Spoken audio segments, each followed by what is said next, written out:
Hello दोस्तों, welcome to our channel. आज हमारा टारगेट डे 3 और आई होप कि आप लोगों ने लास्ट टारगेट को बहुत ज्यादा बेहतरीन तरीके से किया होगा। लेकिन आप ही लोगों को डिमोटिवेट करने के लिए जिन्होंने इधर उधर कोर्सेज परचेज किए हुए हैं, बहुत सारे ऐसे स्टूडेंट्स हैं जो आप लोगों को डिमोटिवेट करने के लिए कुछ इस तरीके की बातें बोल रहे हैं कि ऐसा इम्पॉसिबल है कि कोई इंसान 40-45 दिन के अंदर आप लोगों का सिलेबस कंप्लीट करा दे या आप लोगों को 40-45 दिन के अंदर CBT 1 निकलवा दे। इस तरीके की बातें कहने वाले आप लोगों को बहुत सारे लोग मिलेंगे। ये तक कह रहे होंगे कि ऐसा पॉसिबल हो सकता है। साला हम 2 साल से तैयारी कर रहे हैं, 3 साल से तैयारी कर रहे हैं, हम लोगों के अंदर आज तक कॉन्फिडेंस नहीं आया। तुम कैसे 45 दिन के अंदर एग्जाम निकलवा लोगे या 45 दिन के अंदर तुम कैसे सिलेक्शन ले लोगे? मैं आप लोगों को यह बताना चाहता हूं कि अगर वो इंसान 2 साल से पढ़ रहा होता तो वो ये कहने लायक ही नहीं होता कि वो आज भी कॉन्फिडेंट नहीं है।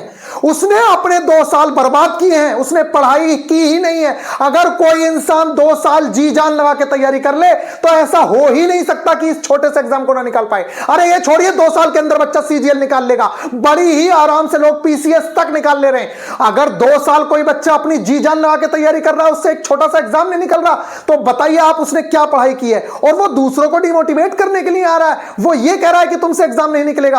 आप ऐसे लोगों से दूर रहिए और ऐसे लोगों के चक्कर में मत पड़िए। उसी के 2 कारण हैं उसके सिलेक्शन ना होने के, या तो वो गलत कंटेंट या गलत चीजों को फॉलो कर रहा है, या उसको गाइडेंस गलत डायरेक्शन में मिल रही है, या वो खुद मेहनत नहीं कर रहा है। इस तरीके की चीजें उसके साथ हैं, तभी वो आप लोगों के सामने आके कह रहा है। जब वो खुद इकोनॉमिक्स, पॉलिटी, दुनिया भर की चीजें पढ़ रहा है और उसे पता ही नहीं है कि मेरे एग्जाम का सिलेबस क्या है, तो बताइए वो कहां से सिलेक्शन लेगा? अरे उसको इतनी तमीज नहीं है कि कितने चैप्टर्स, अपने कितने चैप्टर्स हैं? 18 चैप्टर्स फिजिक्स और केमिस्ट्री के हैं। फिजिक्स और केमिस्ट्री के हमारे 18 चैप्टर्स हैं, और पूरे अगर रीजनिंग में भी मान के चले तो मोटे मोटे 20 से 25 चैप्टर्स हैं, और इतने ही चैप्टर्स आप लोगों के मैथ्स के अंदर है 25-30। आप ये लगा लीजिए 2 साल के अंदर उसके अंदर इतना कॉन्फिडेंस नहीं आया कि वो इन चैप्टर्स को कंप्लीट कर सके। तो उसने किया क्या है? या तो वो सिर्फ पढ़ता रहा, कभी जिंदगी में उसने रिवीजन नहीं किया, उसने देखा ही नहीं खुद को कि बाहर क्या कंपटीशन है, किस तरीके से पढ़ना है, क्या चीज पढ़नी है, क्या चीज छोड़नी है। उसके अंदर इतनी तमीज ही नहीं है, या उसको कोई बताने वाला ही नहीं है। इसलिए मैं आप लोगों से कह रहा हूं, आप लोगों को घबराने की बिल्कुल जरूरत नहीं है। ऐसे लोग आएंगे जाएंगे, जाते रहिए। अगर हर किसी को नौकरी मिल रही होती, हर किसी को जॉब मिल रही होती, तो आप सोचिए लाखों की संख्या में, करोड़ों की संख्या में बच्चा पढ़ रहा है, लेकिन क्या हर किसी को जॉब मिल रही है? नहीं ना। उन्हीं लोगों को जॉब मिल रही है सही, जो राइट डायरेक्शन में पढ़ाई कर रहे हैं और जी जान लगा के पढ़ाई कर रहे हैं। मैं आप लोगों से भी कह रहा हूं, सिर्फ 6 महीने, ये तो 45 दिन CBT 1 की बात कर रहा हूं, आप सिर्फ 6 महीने इस एग्जाम के लिए अगर एक कमरे में बंद होके दिन रात एक ही चीज सोचना शुरू कर दो कि मुझे सिर्फ हर हाल में ये एग्जाम निकालना है, उसके लिए मुझे जो करना पड़ेगा मैं वो करूंगा। मेरा गाइडर, मेरा एग्जाम जो लेने वाला है, वो किस तरीके से सोचता है, क्या क्या मेरा गाइडर मुझको बता रहा है और किस तरीके से मेरे पेपर में चीजें आने वाली हैं। अगर आप लोगों को ये चीजें पता चल जाएं तो ऐसा कोई माई का लाल नहीं है जो आपका सिलेक्शन रोक सके। अरे आप क्यों घबरा रहे हो? जब मैं आप लोगों के साथ खड़ा हूं, मैं आप लोगों को वो चीजें कंप्लीट करा रहा हूं जो आपके एग्जाम में डिट्टो फंसेंगी। तो आप ये बताइए, आप किसकी वजह से डर रहे हैं इतना? क्या इन लोगों से डर रहे हैं जो 2 साल तैयारी करने के बाद कॉन्फिडेंस नहीं हो पाए हैं? इनके अंदर 2 साल तैयारी में कॉन्फिडेंस नहीं है और आपने 2 टारगेट्स कंप्लीट किए हैं। मुझे बताइए, वैसे तो आप लोग सपोर्ट नहीं करते, लेकिन मैं फिर भी कह रहा हूं, आप लोग बताइएगा, आपने 2 टारगेट्स कंप्लीट किए, क्या सच में आप लोगों के अंदर कॉन्फिडेंस आया है या नहीं आया है? क्या आप लोग पेपर में देख रहे हो कि वही चीजें जो आप लोग कंप्लीट कर रहे हो, वही चीजें पेपर में आ रही हैं कि नहीं आ रही हैं? क्या आपको एक राइट डायरेक्शन मिल रही है कि नहीं मिल रही है? ये सारी की सारी चीजें आप मेरे को कमेंट बॉक्स में बताइए, जिससे कि मुझे भी पता चल सके कि मेरा बच्चा जो पढ़ रहा है वो कॉन्फिडेंट है, उसे किसी दूसरे से डरने की जरूरत नहीं है। मैं आप लोगों से प्रॉमिस करता हूं कि जितनी जी जान लगा के मैं आप लोगों के साथ मेहनत कर रहा हूं, आप प्रॉमिस करिए कि हां भैया मैं जी जान लगाने के लिए तैयार हूं। कोई माइकल लाल आपका CBT 1 नहीं रोक रहा। आपके अंदर यह कॉन्फिडेंस नहीं है कि 2,80,000 बच्चों में तुम सिलेक्शन ले लो, तो किस लिए पढ़ाई की आपने? बीटेक किस लिए किया, किस लिए डिप्लोमा किया? मुझे तो यह समझ नहीं आ रहा है आप लोगों ने। अगर आप दिन रात एक करने के लिए तैयार हो तो मैं कह रहा हूं कि कोई नहीं रोक रहा है। आप सिर्फ तैयारी करिए। ऐसे डिमोटिवेट जो करने वाले लोग हैं, इनसे दूर रखिए। ऐसी कम्युनिटी में भी नहीं रहना है आप लोगों को, जैसे लोग आप लोगों को डिमोटिवेट कर रहे हैं। अरे वो खुद गलत है तो क्या दूसरों को भी गलत समझता है? तूने 2 साल बर्बाद कर दिए तो तुझे क्या लग रहा है कि दूसरा इंसान भी 2 साल बर्बाद कर दे, या तेरी वजह से इसलिए बैठ जाए कि तूने 2 साल में सिलेक्शन नहीं लिया तो ये भी ना ले पाए? अरे तूने अच्छे से पढ़ाई नहीं की, तुझे अच्छा गाइडर नहीं मिला, तो तू क्यों अपनी चीजें दूसरे के ऊपर थोप रहा है? लाइब्रेरी में बच्चे पढ़ रहे हैं, हमारे लेक्चर्स से हमारे टारगेट्स को कंप्लीट कर रहे हैं बच्चे, ऐसे ऐसे बच्चे उनको आकर डिमोटिवेट कर रहे हैं। भाई क्या कर रहा है तू? किसके चक्कर में पढ़ा है तू? यहां कुछ नहीं हो सकता इससे। ये जो लोग हैं ना, ये चाहते ही नहीं है कि आप सफल हो पाए। उसको लग रहा है कि उसने 1.5-2 साल तैयारी की है, तुम उसकी टक्कर पे आने वाले हो। वो सोच रहा है कि साला ये कहां से नीचे से उठ के 45 दिन के अंदर लास्ट में वहां आने को तैयार है। तो आप लोग चीजों को समझना सीखिए और अपनी तैयारी करिए, देखा जाएगा जो होगा। आप सिर्फ सिलेबस को ध्यान में रखिए, प्रीवियस ईयर क्वेश्चंस को ध्यान में रखिए। अगर आपके सिलेबस कंप्लीट करने के बाद जो चीजें मैं कंप्लीट करा रहा हूं उससे अगर आपके प्रीवियस ईयर बन जा रहे हैं तो आप समझिए आप राइट डायरेक्शन में है। दुनिया क्या कहती है उससे मुझे कोई लेना देना नहीं है। आप लोग अगर सही डायरेक्शन में हैं, आपके क्वेश्चंस बन रहे हैं तो आप सही डायरेक्शन में हैं। चलिए स्टार्ट करते हैं आप लोगों के टारगेट्स। ये है हमारे टारगेट्स। तो जो भी न्यू स्टूडेंट्स हैं अगर वो ज्वाइन होना चाहें तो मैं फिर से कह रहा हूं, वैसे तो आप लेट हो, आपको लेट नहीं होना चाहिए था। आप लोगों ने 200-200 रुपए का लालच कि भैया 199 फीस कर दो, 99 फीस कर दो, 11 रुपए फीस कर दो, आप जिंदगी भर रोते रहिए और इसी तरीके से चीजें करते रहिए। ये टारगेट है, इस चीज पे हम लोग मेनली फोकस्ड हैं। मैं बार बार कह रहा हूं, बच्चे कह रहे हैं सीबीटी 2 की तैयारी करा दो। मैंने कहा आप लोगों की सीबीटी 1 की अच्छे से तैयारी नहीं है, आप सीबीटी 2 की तैयारी में क्यों लिपट रहे हो? आप मारे जाएंगे अगर आपका सीबीटी 1 अच्छे से नहीं हुआ तो। और अगर सीबीटी 1 आपने अच्छे से कर लिया तो निश्चित तौर से आपका ये निकल रहा है सीबीटी 2, तो क्यों टेंशन ले रहे हो आप लोग? पहले अपनी वो जो चीजें कॉमन है, आप अपनी दोनों तरीके से नंबर को फिक्स करिए कि मेरा सीबीटी 1 क्लियर हो रहा है और सीबीटी 1 के बाद आप सीबीटी 2 की तैयारी करेंगे। ये आप लोगों का कोर्स है। 299 रुपए में आप लोगों को इतनी सारी टेस्ट सीरीज और इतना सब कुछ प्रोवाइड हम लोग कराएंगे जो आप लोगों के लिए बहुत ज्यादा बेहतरीन है। आप लोग इधर उधर सारी चीजों से बच जाएंगे। आप लोगों को क्या पढ़ना है क्या नहीं पढ़ना है, टाइम वेस्ट, ये सारी चीजें बच जाओगे आप। कौन सी बुक्स फॉलो करनी है, आंखों का किस तरीके से ख्याल रखना है, न्यू स्टूडेंट्स को किस तरीके से स्टार्ट करना है, एक एक चीज के लिए हम लोग गाइड कर रहे हैं। एनसीईआरटी की मार्किंग क्या इंपॉर्टेंट है, क्या छोड़ना है क्या नहीं छोड़ना है, ये सारी चीजें हम लोग बता रहे हैं। इसी के साथ साथ आप लोगों को 1 ईयर कंप्लीट करंट अफेयर जो मोस्ट इंपोर्टेंट है वो भी मार्किंग करके देंगे। बहुत ही बेहतरीन तरीके से आप लोग तैयारी कर सकते हैं। 299 रुपए की तो लोग टेस्ट सीरीज सेल कर रहे हैं और हम लोग आप लोगों को कितना सारा कंटेंट प्रोवाइड करा रहे हैं, लेकिन अभी आपको समझ बिल्कुल नहीं आएगा। ये सारी की सारी टेस्ट सीरीज भी उसी के अंदर है। तो चलिए फिर अब देखते हैं आप लोगों का। यह हमारा टारगेट डे 3। तो ये थोड़ा सा मोटिवेशन भी चाहिए होता है। जो बच्चे हमारे डिमोटिवेट कर रहे हैं या उनको जो डिमोटिवेट कर रहा है उसके लिए ये एक जवाब रहता है जिससे कि हमारा बच्चा डिमोटिवेट ना हो किसी भी तरीके से। चलिए फिर यहां देखिए आप, मैं कह रहा हूं हमारे बच्चों ने लास्ट टाइम ग्रुप डी में पढ़ के सिलेक्शंस लिए हैं, आप लोग भी ले सकते हो। इसलिए बिना घबराए आप तैयारी करिए। कहने वाले तो जिंदगी भर कहते ही रहेंगे, उनका काम है कहना और आपका काम है करना। आप करिए। हाथी चलता रहता है, कुत्ते भौंकते रहते हैं, भौंकने दीजिए, क्या करना है। आप अपनी तैयारी करिए, जिस दिन रिजल्ट होगा उस दिन बताइएगा कि लास्ट टाइम पढ़ के भी रिजल्ट लिए जा सकते हैं। ऐसा कोई इंसान है जो आपको लास्ट टाइम पे बेहतरीन चीजों को गाइड करके आपका एग्जाम निकलवा सकता है। चलिए यहां देखिएगा, सपोर्ट जरूर किया करिए। टारगेट स्टार्ट हो रहा है, कम से कम वीडियो को लाइक कर दिए। वैसे मैं कहता नहीं हूं, लेकिन आप लोगों की इतनी बुरी चीजें लगती हैं मुझे। हमारे खुद के बैच में इतने सारे स्टूडेंट्स हैं, उसके बावजूद भी आप लोगों का सपोर्ट नहीं दिखता, तो मेरे को सच में बहुत बुरा लगता है। प्लीज आप जरूर से जरूर वीडियोस को लाइक शेयर किया करिए। अगर आपने चैनल पे नए हो तो सब्सक्राइब भी कर सकते हो अगर आपको अच्छा लगता है तो, अदरवाइज आप मत करिए। लेकिन कम से कम वीडियो को लाइक कर दिया करिए, इतनी मेहनत करते हैं आप लोगों के लिए। अदरवाइज ये फ्री में तो पूरी तरीके से बंद ही कर दिए जाएंगे। जिस तरीके से हम लोग ये चीजें करा रहे हैं तब भी आप लोगों को समझ नहीं आ रहा है। यहां पे देखिए मई एंड जून की इंपॉर्टेंट डेट्स। अभी तक आप लोगों ने जितना भी टारगेट किया काफी अच्छे से चल रहा है। कुछ बच्चे कह रहे हैं कि भैया डेट्स याद नहीं हो रही हैं। देखिए ऐसा होता है, आपको बार बार लिखनी पड़ती हैं। अगर आपको एक साथ 2 महीने की 3 दिन के अंदर भी डेट्स याद नहीं हो रही है ना, तो हम लोगों पे एक बार लानत है। एक बार लिखिए जनवरी में सबसे पहले इंपॉर्टेंट डेट्स देखिए कि 12 जनवरी सबसे ज्यादा इंपॉर्टेंट है, ठीक है। और उसके बाद देखिए कि 26 जनवरी है, उसके बाद देखिए कि अच्छा ये जनवरी है। तो उन चीजों को एक साथ लिखिए और फिर उनको बार बार लिखिए। उसके सामने शहीद दिवस है, क्या है, 12 जनवरी को युवा दिवस है, ये सारी चीजें आप लिख लीजिए और बार बार उनको 2-3 बार लिखिए कि 26 जनवरी को ये। तो आपके दिमाग में ऑटोमेटिकली फंस जाएगा, वो जो आपका माइंड है उसे ऑटोमेटिकली कैच कर लेगा कि इस दिन ये है। जब आप लिख के देखेंगे, मैं कह रहा हूं आप कम से कम 4 से 5 बार उस चीज को लिखिए, ऑटोमेटिकली याद हो जाएगा। कुछ करने की जरूरत ही नहीं है, एग्जाम में देखोगे आपका आंसर आ जाएगा। पहले लिखिए रफ में और फिर उसके बाद वो ऑटोमेटिकली आपको चीजें याद हो जाएंगी, बाद में आप पढ़ेंगे तब भी।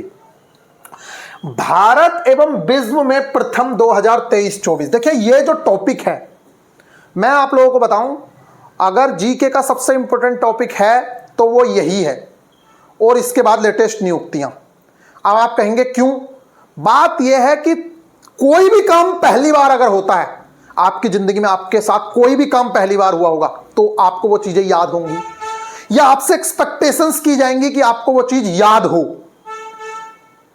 समझ आ रही है? पहला प्यार भी इंपॉर्टेंट होता है। इसी तरीके से पहली जब डेट पे गए थे वो भी इंपॉर्टेंट होती है। पहली हर चीज इंपॉर्टेंट होती है। इसी तरीके से अगर हमारे देश के अंदर या पूरे वर्ल्ड में कोई भी काम पहली बार हुआ है 23 और 24 के अंदर, वो आप लोगों के लिए इंपॉर्टेंट है। देखिए, एक होता पहली बार जैसे वो कि भारत का प्रथम अंतरिक्ष यात्री कौन था, भारत के प्रथम राष्ट्रपति कौन थे, भारत के प्रथम प्रधानमंत्री कौन थे, वो तो इंपॉर्टेंट है ही, वो स्टैटिक जीके का पार्ट है। लेकिन ये करंट अफेयर्स का पार्ट है। तो मैं आप लोगों को बताऊं, अब आप सुनिए। जैसे मान लीजिए कहीं पहला फ्लोटिंग पार्क बना, पहली हाइड्रोजन से चलने वाली ट्रेन बनी मान लो, तो आप समझिए कितनी इंपॉर्टेंट न्यूज है। पहली बार काम हो रहा है जो आज तक नहीं हुआ, तो वो इंपॉर्टेंट होगा या नहीं होगा? तो आप लोगों को ये चीज जरूर से जरूर याद होनी चाहिए। तो भारत एवं विश्व में पहली बार जो भी काम 23 और 24 में हुआ है, सन 2023 से लेके 24 तक अगर कोई भी काम पहली बार हुआ है तो वो आपको याद होना ही चाहिए। ये बहुत इंपॉर्टेंट रहता है। और इसका पिछला साल भी इंपॉर्टेंट है 23 वाला, इसलिए उसे 23 वाले को छोड़ना मत। नेक्स्ट है, मैंने आप लोगों से पिछली बार बताया था कि इन्वायरमेंट से या फिर महिलाओं से रिलेटेड अगर कोई न्यूज है तो वो आप लोगों के लिए मोस्ट इंपॉर्टेंट रहती है। तो इसी तरीके से चर्चित राष्ट्रीय महिलाएं, जो फेमस नेशनल वुमेन हैं, आप लोग जितनी भी देखेंगे फेमस नेशनल वुमेन पर्सनैलिटीज आप लोगों को याद होनी चाहिए। फेमस क्या? किसी को आईसीसी वर्ल्ड कप में कुछ बनाया गया होगा, ठीक है, कोई वहां का अध्यक्ष होगा, कोई किसी नाटो में कहीं किसी संगठन का कोई अच्छे पद पे बैठा होगा। तो ये आप लोगों को जरूर याद होनी चाहिए। ना सिर्फ राष्ट्रीय बल्कि ये अंतरराष्ट्रीय महिलाएं भी आती हैं जो अगले टारगेट में है, इस टारगेट में नहीं है, क्योंकि एक साथ आपसे इतनी सारी याद नहीं होंगी। तो इसको आपको याद करना है, मैं दूंगा। नेक्स्ट है, पीएम मोदी जी फिर से आपके हमारे प्रधानमंत्री बन चुके हैं, तो उनको जितने अवार्ड मिले हैं, क्योंकि अब कुछ फिर से अवार्ड मिलेंगे और मिल रहे हैं, तो वो सारे के सारे अवार्ड आप लोगों को याद होने चाहिए। पूछा जाता है कि प्रधानमंत्री जी को हाल ही में ये अवार्ड दिया गया, ये अवार्ड किस देश के द्वारा दिया गया है, इस तरह के क्वेश्चंस। समझ आ रही है? तो आप लोगों को ये याद होना चाहिए, ऐसे क्वेश्चंस आपसे पूछे जाते हैं। 2016 से लेकर 24 तक उन्हें बहुत सारे अवार्ड मिले हैं, तो ये याद होने चाहिए आपको। अब आप कहोगे 2016 के क्यों? देखो, मैक्सिमम पॉसिबिलिटी तो लेटेस्ट अवार्ड की ही होती है, लेकिन जब टॉपिक चर्चा में आ जाता है तो वो पुरानी वाली चीजें भी पूछी जा सकती हैं। जैसे अभी T20 वर्ल्ड कप है, अभी T20 आ गया आगे, क्रिकेट T20 वर्ल्ड कप 2024, तो आपको लगेगा कि सिर्फ 2024 से क्वेश्चंस पूछेगा। ना ना ना, 2024 से पूछे जाने की पॉसिबिलिटी 80% है। 20% क्वेश्चंस आपसे ऐसे पूछे जा सकते हैं कि लास्ट टाइम भारत ने कब T20 वर्ल्ड कप जीता था। समझ आ गई? ऐसे क्वेश्चंस पूछे जा सकते हैं। इससे पिछली बार वर्ल्ड कप में रनर अप कौन सी टीम रही थी, ऐसे क्वेश्चंस पूछे जा सकते हैं। ऐसे तक क्वेश्चंस पूछे गए। आईसीसी T20 वर्ल्ड कप सन इतनी से इतने में हम जीते थे, उस समय भारत की टीम के कप्तान कौन थे? अब बताइए। तो ये चीजें आपको आ रही हैं। आप, इसका मतलब ये नहीं है कि पुरानी हिस्ट्री से क्वेश्चन आया है, ये इसलिए क्वेश्चन आया है क्योंकि ये आप लोगों के सिलेबस में है, ये अभी चीज हुई है, तो आप लोगों को इसकी हिस्ट्री भी थोड़ी सी पता होनी चाहिए। ये है आप लोगों के सोचने का तरीका। अगर आप इस तरीके से सोचेंगे तो आपका काम हो जाएगा, नहीं सोचेंगे तो छूट जाएगा। फिर नेक्स्ट है साइंस। साइंस में हम लोगों के पास जो टारगेट हैं, जैसे कि हम लोगों ने बताया कि आपका force and laws of motion complete हुआ था, और ये तो बहुत अच्छी बात है कि आप लोग इसके एग्जाम्पलर भी कर चुके हैं, तो आप लोगों का ये टारगेट कंप्लीट हुआ, ये वाला पूरी तरीके से। NCERT से ही कर रहे हैं हम लोग, तो क्लास 9th की NCERT चैप्टर नंबर 10। अब देखिए, सिर्फ 2 चैप्टर्स बटे हैं, सिर्फ 2 चैप्टर्स, टेंशन खत्म। क्लास 9th की पूरी फिजिक्स खत्म। अगर 8 नंबर की फिजिक्स आएगी तो 4 नंबर आपके हो गए पक्के। सिर्फ 2 चैप्टर्स बटे, वर्क एंड एनर्जी और एक साउंड वाला चैप्टर। साउंड वाला चैप्टर आपका सीबीटी 2 में नहीं है, लेकिन वर्क एंड एनर्जी और ये जो चैप्टर्स कर रहे हो ये पूरे के पूरे चैप्टर्स आपके सीबीटी 2 में है। इसलिए इन्हें जी जान लगा के बहुत बेहतरीन तरीके से करना, और इसीलिए तो मैंने पहले करवाए हैं ये चैप्टर्स, कि जब आप इन चैप्टर्स को बार बार पढ़ोगे, रिवीजन करोगे, क्योंकि जब टेस्ट दोगे तो रिवीजन करोगे, तो ये सारी चीजें आप लोगों को बहुत अच्छे से सीबीटी 2 में मार्क्स दिलवाएंगी। आई होप कि आप लोगों को यह बात समझ आ गई होगी। नेक्स्ट है हमारा चैप्टर ग्रेविटेशन। अच्छा, आप सोचिए कि एक ऐसा इंसान जिसका खुद का लेक्चर है, वो ये कहता है कि आप मेरे से मत करिए, आप यहां से करिए, तो उसके लिए क्या सर्वोपरि है, मेरा खुद का हित या आपका सिलेक्शन? आप सोचिए, मेरे खुद के लेक्चर्स हैं एक से एक बेहतरीन, ये लेक्चर भी मेरा खुद का कराया हुआ है, 49 मिनट्स के अंदर मैंने पूरा करवा दिया है, लेकिन उसके बावजूद भी मैं आपको 2.5 घंटे का 3 घंटे का लेक्चर दे रहा हूं। क्यों? कि आपका वो चीज बेहतरीन हो जाए पूरी, मतलब जो पूरी इंडिया का बेस्ट है वो आपके पास जाए, और जब वो जाएगा तभी तो मेरे बच्चा सिलेक्शन लेके आएगा। अगर मैं तुम्हें यह सीमित कर दूं कि ना मेरा ही लेक्चर देख, जब मेरा है तो मेरा देखना, दूसरे का क्यों देख रहा है, तब आप लोगों की दुर्गति होना स्टार्ट हो जाती है। और यही काम बाकी जगह पे हो रहा है, जिसकी वजह से बच्चे सिलेक्शंस नहीं ले पा रहे। मैं अच्छा हूं, लेकिन मुझे यह दिख रहा है कि यह मुझसे अच्छा है, तो मेरा हक बनता है कि इससे कर ले भाई, तू ये ज्यादा अच्छी चीज बता रहा है। मैं अपना बता सकता हूं कि अगर मन है तो मेरा देख ले, अदरवाइज आप यहां से कर ले। और ये चैप्टर्स के साथ तो मैं बिल्कुल खिलवाड़ नहीं कर सकता, क्योंकि ये चैप्टर्स आपके सीबीटी 2 में आने वाले हैं, और सीबीटी 2 का आपका इतना बेहतरीन तैयारी होनी चाहिए कि मेरा बच्चा ना सिर्फ सीबीटी 1 पास करे, बल्कि सीबीटी 2 भी बहुत अच्छे से पास करे। आई होप कि आप लोग ये समझ रहे होंगे। बहुत सारे बच्चे ये पूछते रहते हैं मुझसे कि भैया इस कोर्स की वैलिडिटी क्या है। बेटा, वैलिडिटी तो इसकी 30 दिन थी, सिर्फ 30 दिन, लेकिन आप लोगों का सिलेबस बेहतरीन तरीके से निपटे तो मैंने ये 45 डेज किया। अगर इसे हम बढ़ाएंगे भी तो ज्यादा से ज्यादा 2 महीने, 2.5 महीने, 3 महीने, बस इतना है। तो आप लोग बिल्कुल भी टेंशन मत लीजिए, ये मत सोचा करिए, ये रोना छोड़ दीजिए कि भैया मेरे 200 रुपए। अगर 100 रुपए महीना भी आप लोगों ने बेहतरीन तैयारी कर ली, आपकी सिलेबस सब्जेक्ट कंप्लीट हो गया, तो ये बहुत बड़ी बात है। जहां आप 2 घंटा नहीं पढ़ पा रहे थे खुद से, आज आप इतना ज्यादा पढ़ पा रहे हो, ये बहुत बड़ी बात है। कोई नहीं करवा सकता आपको इतना अच्छे से। तो आप लोग अभी टाइमिंग को मत देखिए, पूरी कोशिश रहेगी आपकी कि भैया आपको हर हाल में पूरी सपोर्ट किया जाए, लेकिन आप ये नहीं कह सकते हो कि भैया आगे टेक्नीशियन का ग्रुप डी का कोर्स लॉन्च करें कि भैया इसमें भी हमें एनरोल करवा दो। ये सोच बदल दो। जब आपको पढ़ना है तो आपको उसके अकॉर्डिंग किताबें भी लेनी पड़ेंगी, और जब जरूरत होगी तो आपको कोर्सेज में भी एनरोल करना पड़ेगा। आपका सिलेक्शन का मन है तो लीजिए, अदरवाइज मत लीजिए। जैसा आपका मन वैसा आप करिए। ये देखिए यहां पे मैथ्स है आप लोगों का, तो आपका पूरा सिलेबस निपटाया जाएगा ना, आपको पूरा सिलेबस निपटाया जाएगा। एग्जाम हो ना हो उससे कोई फर्क नहीं पड़ रहा है, हम अपनी पूरी कोशिश करेंगे कि आपका सिलेबस निपटे। वैसे ये 30 डेज के नाम से ही लॉन्च हुआ था, इसीलिए इसकी फीस इतनी कम थी, नहीं तो पिछले कोर्सेज में 599 रुपए फीस थी। आप लोगों को इसीलिए कम फीस दी गई है कि ये कम से कम समय में आप लोगों का सिलेबस निपटाया जा सके। बेहतरीन तरीके से सिलेबस निपटाने की पूरी कोशिश है। मैथ्स के अंदर बात करें तो HCF and LCM complete chapter आप लोगों को कवर करना है। HCF एंड LCM ये हम लोगों ने 4 लेक्चर्स कर लिए थे, इसके बाद 2 घंटे का और ये चैप्टर बचा है बस। तो 2 घंटे आप इसमें लगाएंगे।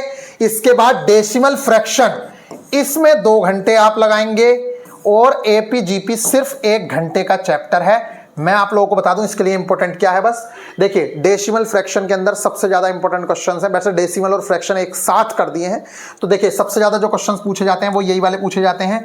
0.92 बार, ठीक है, प्लस में भी दे सकता है और फिर उसकी वैल्यू पूछ सकता है आपसे। ये पूछ सकता है, ये पूछ सकता है 2.325 बार की वैल्यू बता दो। इस तरीके के क्वेश्चंस आपसे बहुत ज्यादा पूछता है। डेसिमल के अंदर दशमलव भिन्नों का जोड़ घटाव भी पूछ लेता है आपसे, जोड़ घटाव भी पूछा जा सकता है। सबसे बड़ी भिन्ने और छोटी भिन्ने भी पूछ सकता है, ठीक है। एडिशन और सब्सट्रैक्शन, मल्टीप्लिकेशन, ये भी पूछा जाता है डेसिमल के अंदर। तो बहुत आसान सी चीजें हैं यार, बहुत ज्यादा आसान है ये। और APGP में आपको जो नॉर्मल चीजें हैं, एक तो AP का nth टर्म निकालना आना चाहिए आपको, और AP के n पदों का योग निकालना आना चाहिए, और GP का भी यही सेम, n पदों का योग और nth टर्म आपको निकालना आना चाहिए। इसी के साथ साथ इनफाइनाइट पदों का और याद रख लेना, S इनफाइनाइट ये और याद कर लेना। और समांतर ये तो आप लोग कर ही लेंगे, ठीक है। इसके बाद यही चीजें हैं जीपी के अंदर बहुत। और एचपी जो होती है वो कुछ नहीं होता है, वो तो भैया इसका एपी का उल्टा होता है, इसका एपी का उल्टा एचपी होता है। इसलिए आप लोग जब पढ़ेंगे तो आपको पता चलेगा। सिर्फ 1 घंटे का चैप्टर है ये, बहुत ही आसानी से निपट जाएगा। जितना हमें जरूरत है आप उतना जरूर से जरूर कर लीजिएगा, आपका काम हो जाएगा। और जो मैं आप लोगों को देता हूं उतना जरूर करें। और देखिए मैंने लिखा है इसमें AP and GP and HP का बेसिक, तो अगली बार फिर से आएगा ये आपके टारगेट के अंदर, जिसमें हम लोग इसका एडवांस करेंगे, यानी कि कुछ प्रीवियस ईयर क्वेश्चंस करेंगे। इस बार आपको एचसीएफ, एलसीएम और डेसिमल फ्रैक्शन पर ज्यादा ध्यान देना है। इसका तो लास्ट में 1 घंटे का लेक्चर आप कंप्लीट करेंगे। वैसे भी इस बार आपका जो टारगेट है रीजनिंग का बहुत कम है, इसके चलते आप लोगों को वहां पे टाइम देना पड़ेगा। नेक्स्ट बात करें तो आप लोगों का एक चीज कमी रह गई है, वो मैं अभी जुड़वा देता हूं इसके अंदर। एनालॉजी एंड सिमिलैरिटीज, एक चीज की कमी है वो अभी जुड़वाएंगे। एनालॉजी एंड सिमिलैरिटीज ये आप लोगों को रीजनिंग में कवर करना है। एनालॉजी एंड सिमिलैरिटी बहुत बड़ा चैप्टर होता है। मैंने आप लोगों से कहा था इस चैप्टर का जो इंपॉर्टेंट रोल है वो जीके के साथ भी है, स्टैटिक जीके में भी इसका काम आता है। और इसके जो क्वेश्चन है देखने में बहुत आसान लगते हैं, लेकिन कई बार हो नहीं पाते हैं क्योंकि आप लोगों को वो चीज याद ही नहीं होती है। जैसे कि उसने क्वेश्चन बहुत दे दिया कि भारत, नई दिल्ली, उसके बाद आपसे लिख दिया यूक्रेन। अब बताओ, उसकी कैपिटल आपको पता होगी तभी ना करोगे, तो वो स्टैटिक जीके का भी पार्ट है।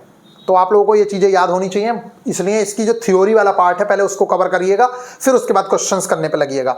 अल्फाबेटिकल सीरीज ये भी हमें कवर करनी है, ये नंबर सीरीज वाला ही पार्ट है, जैसे आपने नंबर सीरीज करी है ऐसे ही। तो इस बार ये जो चैप्टर दिया है एनालॉजी एंड सिमिलैरिटीज, इसकी बहुत सारी चीजें आपको याद करनी पड़ेंगी, इसलिए कम दिया है। तो ये हम लोगों का टारगेट रहा। तो अभी इतना खत्म नहीं हुआ है, एक चीज और रुक जाएगी यहाँ पे। ये जो है गुरुत्वाकर्षण के साथ साथ यहां पे आप लोगों को एक चीज और ऐड होनी है साइंस के अंदर, जो मैं अभी ऐड करवा के देता हूं।